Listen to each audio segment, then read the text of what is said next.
એટલે ગુજરાત ન્યૂઝમાં આપનું સ્વાગત છે। જમ્મુ કાશ્મીર હુમલામાં મૃત્યુ પામેલ નાગરિકોના મૃતદેહ અમદાવાદ પહોંચ્યા। જમ્મુ કાશ્મીરના અનંતનાગ જિલ્લાના પહેલગામ ખાતે જમ્મુ કાશ્મીરના આતંકી હુમલામાં મૃત્યુ પામેલા ભાવનગરના 2 સ્વર્ગસ્થ નાગરિકોના મૃતદેહ વિમાન માર્ગે અમદાવાદ એરપોર્ટ પર લવાયા હતા। અમદાવાદ એરપોર્ટ પર આરોગ્ય મંત્રી ઋષિકેશભાઈ પટેલ, ગૃહ રાજ્યમંત્રી હર્ષ સંઘવી, પ્રોટોકોલ મંત્રી જગદીશભાઈ વિશ્વકર્મા, મંત્રી મુકેશ પટેલે શ્રદ્ધાંજલિ અર્પણ કરી।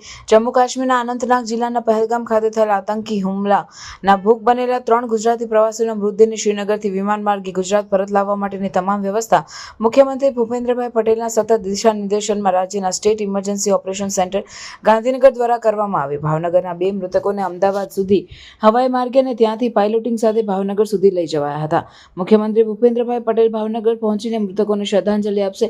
વડાપ્રધાન નરેન્દ્રભાઈ મોદી અને કેન્દ્રીય ગૃહમંત્રી અમિત શાહ આ ઘટના ઉપર સતત નજર રાખી રહ્યા છે। પાકિસ્તાનની વધુ એક નાપાક હરકત દેશ અને દુનિયાને જોઈ લીધી છે।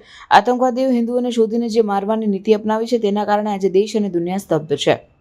એરપોર્ટ પર પૂર્વ શિક્ષણ મંત્રી ભૂપેન્દ્રસિંહ ચુડાસમા, અમદાવાદ પૂર્વ સાંસદ હસમુખભાઈ પટેલ, પશ્ચિમ સાંસદ દિનેશભાઈ મકવાણા તેમજ અમદાવાદ પોલીસ કમિશનર GS માલિક પણ ઉપસ્થિત રહીને શ્રદ્ધાંજલિ અર્પણ કરી હતી। રિપોર્ટર સંજીવ રાજપૂત। જમ્મુ કાશ્મીર પહેલગામમાં બનેલી પાકિસ્તાનકૃત આતંકવાદી ઘટનાની અંદર ભારતમાંથી લગભગ 26થી 28 જણાના મૃત્યુ થયા છે, ઇન્જર્ડ પણ થયા છે। એ પૈકી 3 જણા, 2 ભાવનગર અને 1 સુરતના, આજે પાર્થિવ દેહ 2 ભાવનગરના સ્મિત અને યતીશ, આ બંનેના મૃતદેહ પાર્થિવ નશ્વર દેહ આજે અહીંયા અમદાવાદ આવી ચૂક્યા છે। જમ્મુ કાશ્મીરથી મુંબઈ અને મુંબઈથી અહીંયા અને લગભગ રાત્રે ભાવનગર પહોંચશે। એમના પરિવારજનો પણ રાત્રે આવી પહોંચવાના છે। આદરણીય મુખ્યમંત્રી શ્રી ભાવનગર ત્યાં પહોંચી ગયા છે અને ત્યાં આગળ સવારે એમની અંતિમ ક્રિયામાં પણ ભાગ લેશે। આખું ગુજરાત સ્તબ્ધ છે, આખો દેશ સ્તબ્ધ છે। પાકિસ્તાનની આ આતંકી અને નાપાક હરકત અને એમાં પણ શોધી હિન્દુઓને મારવાવાળો વિષય એ દેશમાં અને કાશ્મીરમાં એક પ્રકારની ઝેર ફેલાવવાની જે નીતિ પાકિસ્તાનની રહી છે, પરંતુ આ નવું ભારત છે ને નવા ભારતની અંદર ક્યારેય આવી આતંકવાદી ઘટનાઓને આદરણીય પ્રધાનમંત્રી મોદી સાહેબ અને આદરણીય અમિતભાઈ એ સાંખી લેવાના નથી અને એનો જડબાતોડ જવાબ આગામી સમયમાં એમને મળવાનો છે। પરંતુ પાકિસ્તાન પણ આખા દુનિયાની અંદર હવે એની ઘટનાઓ અને એના કૃત્યોના કારણે એકલું પણ પડતું જાય છે। આ બનાવ, આ ઘટના, આ આતંકી ઘટના પછી પાકિસ્તાનની અંદર પણ ડરનો માહોલ છે। અહીંયા આગળ ભારતમાં કેન્દ્રની સરકાર આદરણીય પ્રધાનમંત્રી મોદી સાહેબ હવે શું કરશે એની બીક પાકિસ્તાનને પણ સતાવી રહી છે, છતાં પણ પોતે ક્યારેય આવી આતંકિત ઘટનાઓ જે અંજામ એમની ISI અને એનું લશ્કર આપી રહ્યું છે, પરંતુ ત્યાં લોકશાહી જેવું નામ નથી અને આતંકવાદીઓના કબજામાં રહેલું આ પાકિસ્તાન એ વારંવાર આવી ઘટનાઓ અને હુમલાઓ કરી ભારતની શાંતિને ક્યારેય દોડી શકવાનું નથી। એને જડબાતોડ જવાબ ચોક્કસ કેન્દ્ર સરકાર તરફથી મળશે અને આ 3 આપણા એક સુરત અને 2 ભાવનગરના તમામ પાર્થિવ દેહો અત્રે ગુજરાતમાં આજે રાત્રે 11:30 સુરતમાં, અત્રે આપે અહીંયા જોયું એ પ્રમાણે 2 નશ્વર દેહો અહીંયા અમદાવાદ એરપોર્ટ ઉપરથી ભાવનગર જવા રવાના કર્યા છે। આવતીકાલે એમના અંતિમ સંસ્કાર એમના કુટુંબીઓની હાજરીમાં થશે।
સમાચારોની અવનવી અપડેટ્સ માટે જોતા રહો સેક્યુલર ગુજરાત ન્યૂઝ.